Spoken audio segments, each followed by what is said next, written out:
Hey everyone, this is Harlan Kilstein from the Dogington Post, and we're here with our webinar sponsored by Merrick Pet Care. They're our good friends. They are the ones who are leading the real pet food revolution.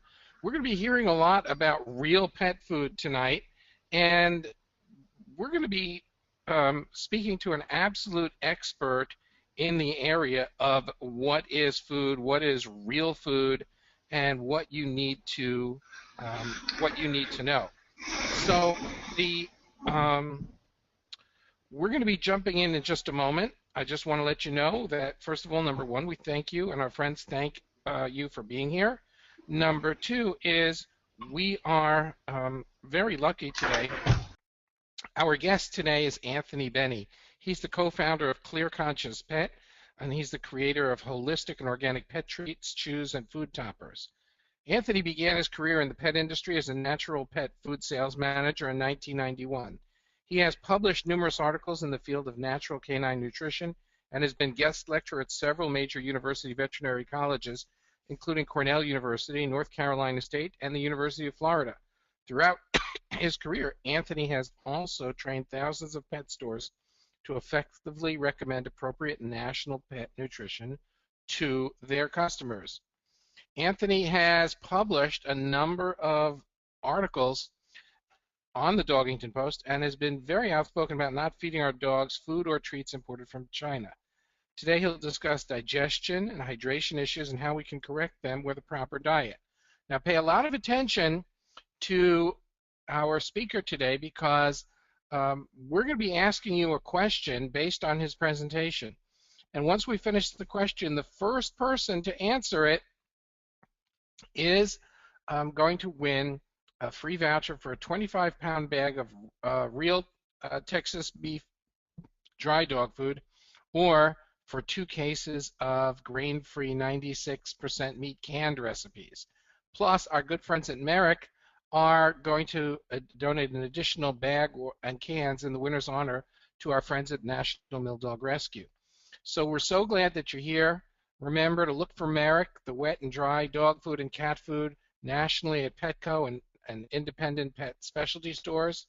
You know that when you reach for Merrick for your baby, it's made in the USA, no ingredients from China whatsoever. It's filled with meat, fish, poultry. That's the #1 ingredient. Fresh, regionally sourced ingredients, and never corn, wheat, or soy byproducts. So now give us a moment to switch things over to our presenter, and we're going to learn something that we didn't know.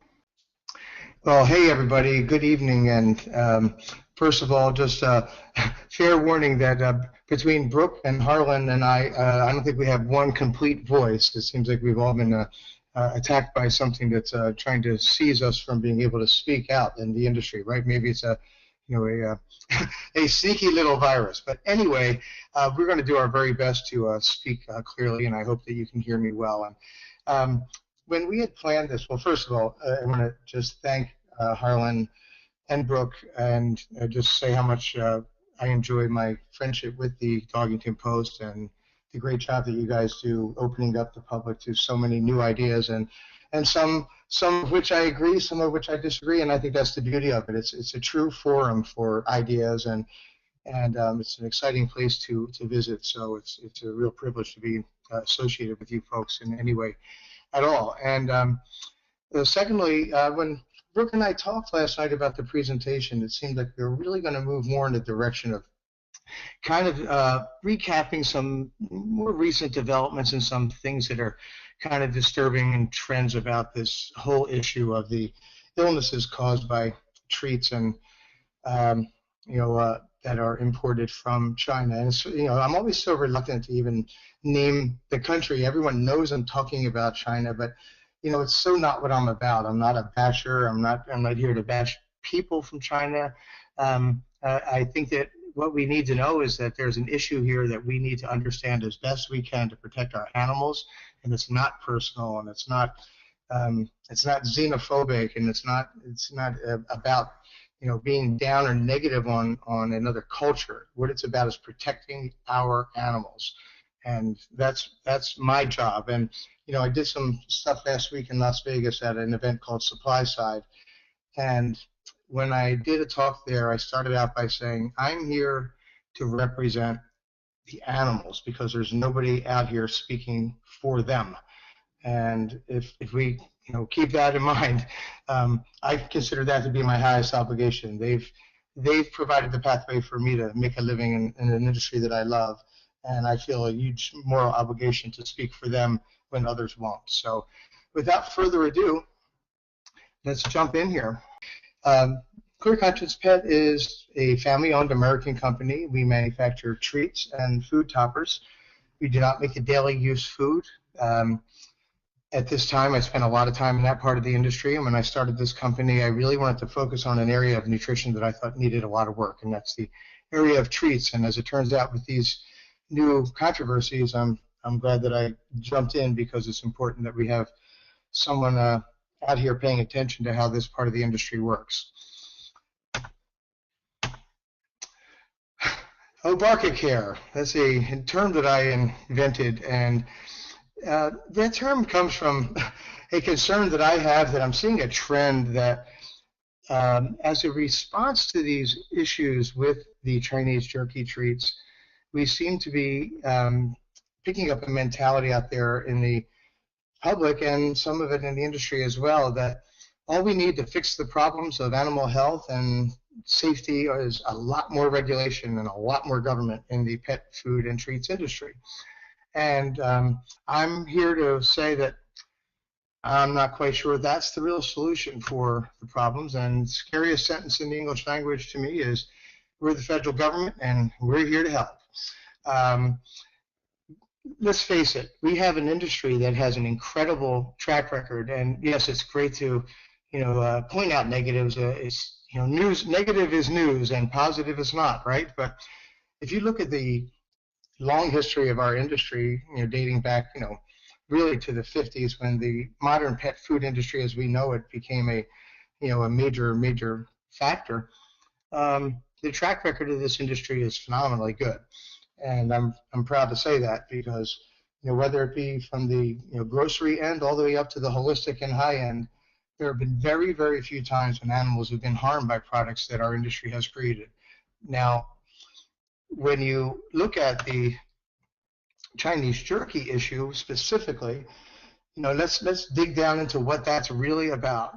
The first reports of this illness and the complaints that started to be generated start all the way back to 2007. A lot of people don't realize that because the news reports tend to pop up and kind of die down again, and that's the real style of the media, is that when it's a hot button, it gets the attention and then it goes away and something else takes its place. Well, we just had a recent flare-up of interest in this issue, and unfortunately no new information really came to light. So just to really recap where we've been, that's 6 years of these complaints that have resulted in approximately 3,000 reported illnesses, and the number that's being thrown around out there is around 580 some actual loss of life of companion animals from this issue.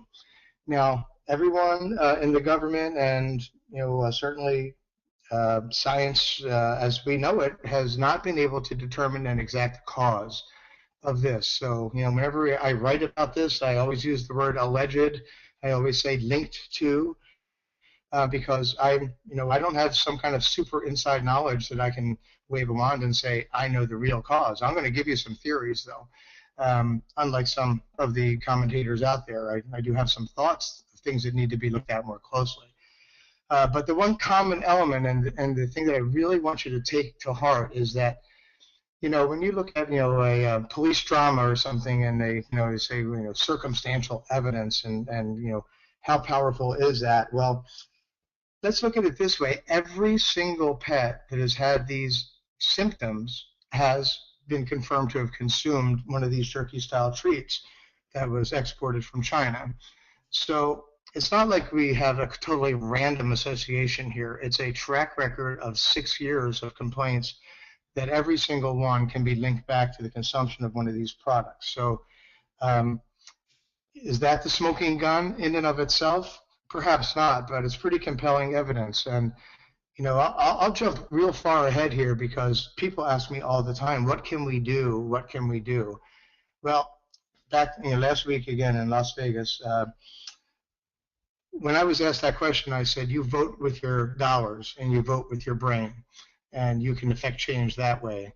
And that means you don't buy products that you don't have faith in. That means that you learn how to make sure you're reading that label and distinguish the domestic American-made products from China, and make decisions based on that. You make your own decision. I'm not going to tell you what to do, but guess what? If nobody buys any of these products, they're not going to keep sending them here because they'll die on the shelves, literally. If you want to know the numbers, we were up as high as about 85 million pounds per year of these products coming to the U.S. Based on the bad publicity, it's dropped down to in the 70 million pound range based on the stats I have. Well, that's still an awful lot of product coming here considering this. So again, if consumers stop buying these products, I think it'd go a long way towards making them go away. Government actions to protect animals. Well, that's what we look to our government to protect us, don't we, folks? We look to them for our defense in the sense of, the overall protection of the military, police, fire. That's the key function of our government, is our safety and our health and our protection. And we do believe that the government has a huge role to play there. But when you look at the Chinese government in this issue, they have maintained and never have wavered from their statement or standpoint that there is nothing wrong with these products. The U.S. government, primarily through the FDA and some involvement of the USDA, as well as a congressional inquiry, which I'll discuss briefly, attempted to investigate these consumer complaints. So in 2012, Dennis Kucinich, who's a very well-known figure in politics and known to be very progressive, was instrumental in launching a trip to China.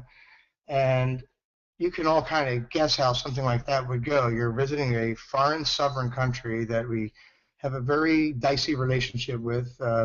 We have a very deep financial interrelationship, but a very poor relationship when it comes to the interaction of our political systems. Let's put it that way. This visit was, and I use the word visit, not inspection, for a very serious reason. An inspection is what happens to a fine company like Merrick, who makes a good product and who is subject to true inspection by the federal government on a very frequent basis. That's an inspection.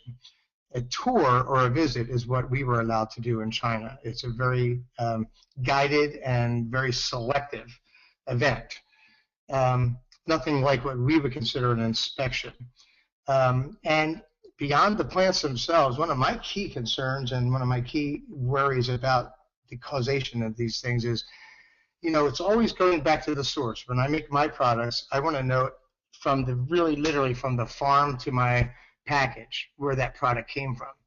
Well, there's no visits or no inspections or no evaluation of the actual sources. And we're talking about millions of pounds of chicken.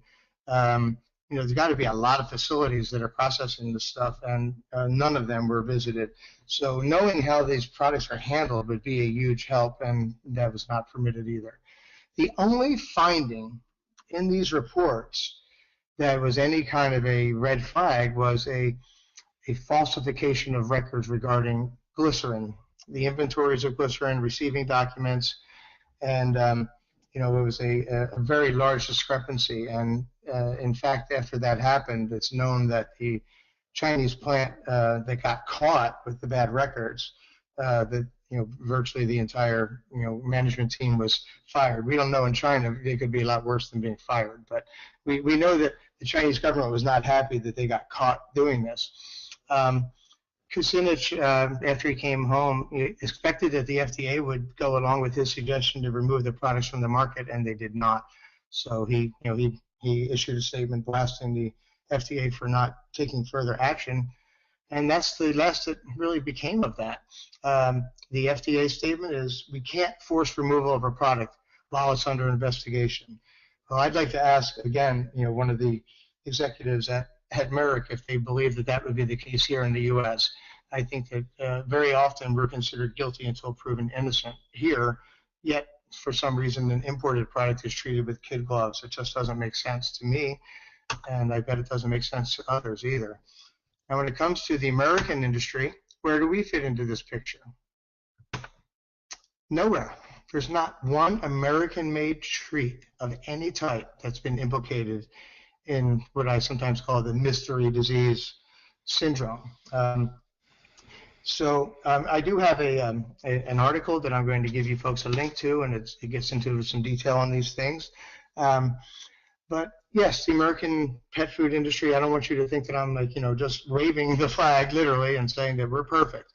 We have had our history of recalls, and the last year has seen quite a bit of activity. But I just want to remind people that even in the recent recall activity, there have been no animal deaths. It's been mostly or almost exclusively based on the detection of salmonella through culturing in plants. And very few, if any, finished products have been implicated with having these issues. So I'm not saying that I'm, think that that's good, but let's make the distinction between animals dying from a mystery disease that destroys their kidneys and a routine bacteriological result that has been really based on a change in the rules. So, again, this gets a little detailed maybe for the average person. I don't want to get lost in the woods here as a pet food industry insider, but the rules were changed recently, and it led to a lot more recall activity, and it's something that we as an industry have to adapt to because it's a very unforgiving standard that we're being held to. So theories, everybody again says, come on, can't somebody figure out what's going on with this? And as a holistic thinker, and we use the word holistic a lot in the pet food industry these days, and it doesn't really have any legal meaning, I'm sorry to say, because it means that virtually any product can call itself that. Quick sip of water. But a holistic thought process means not thinking that any oversimplification is not the road to the truth. There's one way of looking at holistic thinking. And I truly believe that what we're looking at with these illnesses is a complex series of interactions between certain factors, certain chemicals, and certain processes. And that's why we can't come to that one answer that we as Western thinkers want, that red flag, bam, bullseye, that's it. That's not what we're finding here. And that's what makes it very, very dicey. But let's look at the glycerin record thing a little bit. And let's talk about glycerin because it's not something that people are too aware of in detail. Glycerin is a humectant, and it's used to sequester moisture. That means it kind of keeps moisture in a product from expressing itself. It literally encapsulates water molecules. There are certain compounds that are good at doing this. Glycerin is one of them. Propylene glycol, ethylene glycol do the same thing, and they're chemicals I'm not fond of at all. Glycerin, as we know it, is a byproduct of either the manufacturing of soap, which is called saponification, for those who care, and also been a big increase in glycerin production from the distillation of ethanol, which, as many of you may know, is required by law, and it's really caused a big change in our commodity pricing and our food system, and I have opinions about that as well. I believe that the forced conversion of corn to ethanol has really done damage to the agricultural economy. Some people are benefiting from it greatly, but I think that in the long term, it's not good for our society or for our farmers or for food production in this country. No civilization in history has ever used a food product as fuel on any regular basis. So it's, kind of think of it that way. There's a lot of stuff out there to burn, and corn might not be the best thing to be burning to make fuel, but it just so happens that making fuel out of corn produces a lot of glycerin as a byproduct. Glycerin's not found in nature in any, specific, you can't walk up, a wolf's not going to walk up to a puddle that has glycerin in it. Not going to happen. It's used in cosmetics topically and in some human foods. And some American companies do use glycerin in their treats. Actually, lots do. I'm not a fan of it, but I have to be very clear on this. There are no treats from the USA, whether with glycerin or not, that have been linked to these illnesses. I just want to re-emphasize that. It's a preference. It's not the way we do our thing, but it's. I believe that we can look at the glycerin thing as a scale, and that there are safer forms of glycerin, and depending on how it's refined and the the process involved, I think would really determine much more so the comfort zone with glycerin as an ingredient. But when we talk about these issues with the Chinese products, I always want to caution people to keep in mind that our standards of the exactness of how we try to do things in this country, I hope we do anyway, really are not replicated in China. And glycerin here, I don't think is going to be the same product as glycerin there. I don't think it's going to be held in the same regard. It's not going to be treated like it's going to be used in a food product. It's just another ingredient. So I think that variation between quality of an ingredient like this is really important. It's not just that there's one glycerin and that's like the standard. There could be a tremendous variation. And the term vegetable glycerin is used, and that is usually your best form of glycerin here in the States for domestic products. So look for that if you are comfortable with the use of glycerin. Now, the next issue I want to discuss is irradiation. Now, by the way, one more thing about glycerin. Labeling laws are a really important part of this as well. We have very strict requirements, and again, my colleagues in my industry at Merrick will attest to the fact that we have about a 400-page book that those of us in our industry in this country have to follow, and we also have to answer to 50 separate state organizations to distribute our products nationally, let alone export to the European Union, which is very strict as well. So labeling is really a huge part of this, and for some reason, again, we're exempting the Chinese from our own labeling laws, and many of the jerky products out there don't even list glycerin as an ingredient, and that's the same thing with irradiation. Irradiation is used virtually universally in Chinese exported pet treats, and I know that from talking to suppliers in China when I've gone to the Global Pet Expo and kind of doing my own little investigation as a writer. I can go and talk to people as a journalist, and they basically are very proud of the fact that their product is safe because it is irradiated. Now, again, that's not necessarily labeled, and I think predominantly the products from China that are still on the market do not have a symbol that indicates that the products are irradiated for food safety, so to speak. The use of irradiation is acceptable internationally. Whether it's desirable or not is going to have to be left to the individual opinion. So I want you to just look at it this way. First of all, irradiation works. It does destroy pathogens like E. coli, like Salmonella, and other bacteriological agents. It's also very effective against insect infestation, larvae, mealworms, you name it. It does the job. It kills everything inside a product that could grow or reproduce. But let's look again at the aspect of the use of irradiation by a manufacturing regimen that doesn't have the same exactitude that we believe in.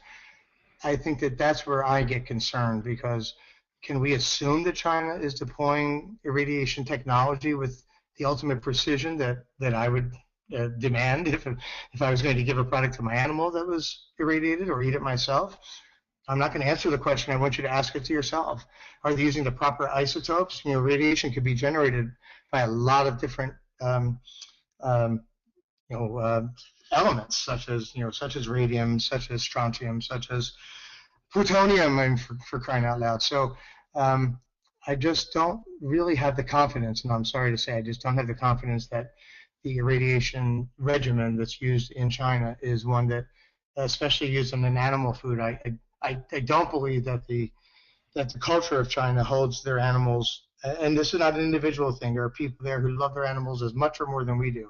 I think as a culture, they aren't where we are in terms of the humanization of pets and the way we look at companion animals. So I think that when you take all those factors into consideration, it's going to cause you to ask yourself some serious questions.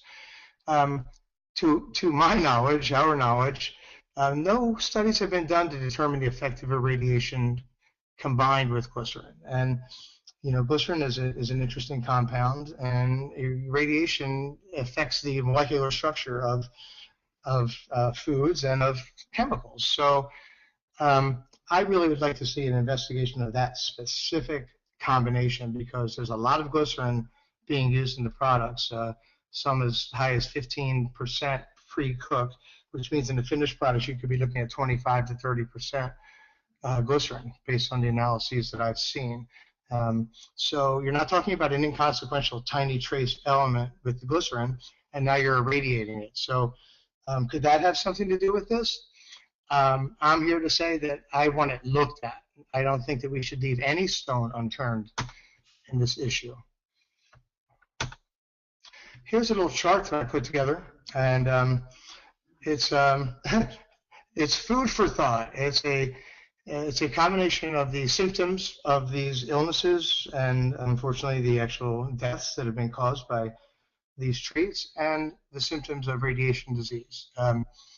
There's some pretty serious similarities there, and that's not evidence, that's not science, and Lord knows if there's anyone about to jump on me and say, my gosh, this is totally anecdotal, you're darn right it is. It's anecdotal, it's not proof, it's not evidence, it's one man's exploration, let's say. It's my little journey through this issue. So take it for what it's worth, folks. There's the chart. When you compare those symptoms, you're going to see, there are some serious similarities.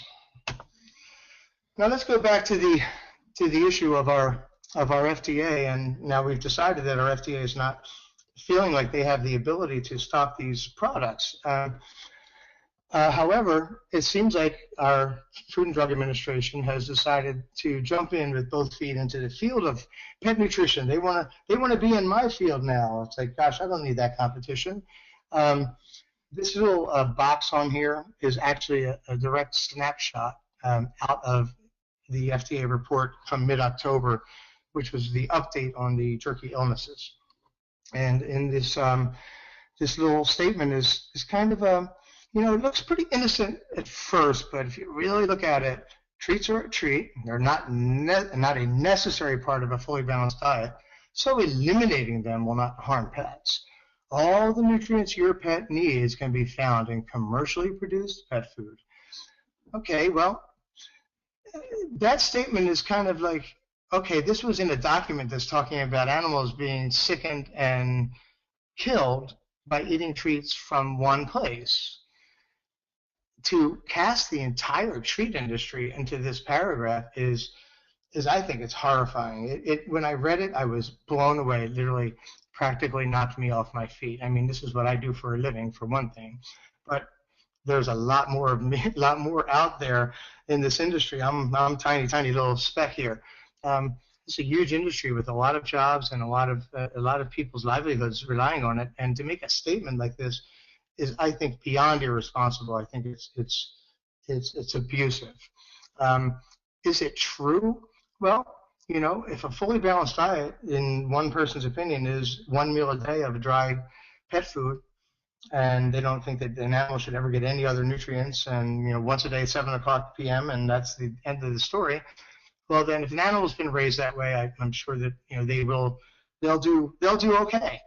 I don't think that many of the people on this call, because you're interested enough to be here in the first place, and I know that there are millions and millions more like us, really don't look at the way we feed our animals that way. I don't like the word treats even. I use it because it's important for search engines and for people to understand the difference between a daily use food and a treat. I consider snacks to be a better way of looking at it, and a snack is something that you use to maintain your energy throughout the day. If you were to wake up at 6 in the morning and do your job, whatever it may be, and not have a thing to eat all day long until 7 p.m., I don't think you'd feel that great. And I feel the same way about my animals. I think they need a little something throughout the day, very carefully chosen, of healthy treats, healthy snacks, and that withdraw that from an animal that's been accustomed to it, I think could really cause some very negative effects. So I think that this is a statement that has a lot of implications that I find unacceptable. Who needs to give their dogs treats anyway? I posted something on our company Facebook page about a month ago when I read this, and I got the largest virality of any statement that I've ever put out there. I felt like doing it every day. Who love to get 20,000 people a day on my Facebook page, right? But I can't keep repeating the same stuff over and over again. Now, to get into the next level of the FDA's nutritional practice, the FDA has decided to make a very strong caution on the dangers of feeding raw diets to pets. Now, everyone has their own feelings about raw feeding, and I'm not even going to tell you what mine are because it's not relevant to this discussion. I believe that there are a lot of very conscientious raw feeders out there, though, and I know a lot of them. And I think that to throw out a statement like this, again, is delving into an area of the, really basically the government coming into your kitchen, coming into your home and telling you that you shouldn't be feeding raw. If you're a raw feeder and you're doing it properly, yes, you should exercise caution with raw meats. That's just common sense, and I hope that those who use raw diets for pets employ that common sense. But I do not believe, in my humble opinion, that this is the role of the FDA. I believe that the FDA is out there to protect us from toxic products and to help to protect the safety of the food supply, not to micromanage our daily lives. So, again, I am stating an opinion, and those who disagree, I'm sure, will reach out to me, and I'm more than happy to discuss it with you. The third leg of the tripod of the nutritional practice of our government in the pet nutrition world is the area of supplements. There's been some recent really negative publicity towards the supplement industry, and this is a really tricky gray area because there's no U.S. legal agency of record that regulates pet supplements. The Dietary Supplement Health Education Act, DSHEA, and again, this event I was at last week is all about the human nutrition industry, and the animal part is just becoming a part of this event. So I dug pretty deep into the human vitamins and minerals and supplements business, and this DSHEA thing is what these folks live with, but it doesn't cover the animal part of the industry. There's a great organization, though, called NASC, called the, I hope I get it right, the National Association of Supplement, gosh, I'm not going to get it right, but look for NASC because the president, I guess, or the director of the association did a talk there, and they've done a marvelous job of self-policing, and they have a huge database of all the ingredients, the sources of the ingredients in their products, and I would recommend those who use supplements for pets to use products that have that NASC seal. But the fact is that not having and it's a little wordy here, not having a federal procedure for approving supplements has caused some people to come out and make a very backhanded attack on the supplement industry, saying, well, there are tons of products out there that don't have what they say they are, and that they are, they're dishonest products, and they're contaminated, and they're and when I read that last week, it's just the language in it alone got me, bristled the hairs on my arms a little bit, because it really seemed to have a hidden agenda, and that's, again, it's an increased regulation, and I don't want an unregulated food supply. I don't want an unregulated pet industry, but that's not what we have right now. We have a highly regulated industry in this country, and what we need to keep in mind, and this is something that really occurred to me recently, is that we talk a lot about if we could just get more regulation. I mean, at least I hear it too often. If we could get a lot more regulation, we could be really sure we get better products for our pets. Well, first of all, like I said, we've got a darn good track record in this industry of feeding animals safely, effectively, and we've grown a lot as an industry in the last 20 years, and the products themselves, the quality has grown tremendously. to the point that we have diets that I think are tremendously high quality being made by companies like Merrick and a lot of other fine companies. If you talk about regulation, China is a heavily regulated economy. It's not like they're unregulated. So, it's actually managed to the nth degree by the government. So if you look at regulation from that standpoint, it might change your mind a little bit, because that's the ultimate regulated economy, and look at the result. So if you really want the federal government to have more power over private business, if you think Obamacare would be better than Obamacare, then then that's your opinion, and I respect it, and you're entitled to it. It doesn't happen to be my opinion. These regulations, by the way, that are being proposed in these draft documents that are being circulated throughout the pet products industry, say nothing about control of import products. It's all about our domestic industry. It's all about new regulation, new paperwork, and new scrutiny of our industry, where we haven't caused any deaths or serious illnesses. So it just doesn't click for me, folks. So just be careful what you wish for, please, because it's not necessarily a panacea for the problems of the world. Pointing fingers. Well, what happens when an industry such as ours, that is so close to people's hearts and your life, your family, when you hear the recent reports coming back again about these issues, it's an anxiety-causing event. And what happens is that people lacking answers or lacking an action from the government to prevent these products from being on the shelves, instead of following my advice as if they're going to hear it, right, and just stop buying this stuff, there starts to be this kind of in one document recently, I called it pet food McCarthyism, and that's a little bit of an obscure reference perhaps, but for those who are students of history, McCarthyism is that time in the 50s when everyone who looked cross-eyed was accused of being a communist, and you were guilty until proven innocent, and it was really a nasty episode in our history. And I think that we're starting to get some of that in our industry, is guilt by association, and that the fact that we're being looked at in a negative light because we manufacture pet food or pet treats. Our whole industry is getting a nasty reputation, and it's not deserved, because it's not our industry that has caused this problem. And people on the news don't say that often enough. So I really think that we need to, write to the media and try to get, in my case, I try to get interviewed. I was on Fox last week, Fox 5, the local Vegas affiliate, and spoke a little bit about this. Try to keep it light, but also make the points.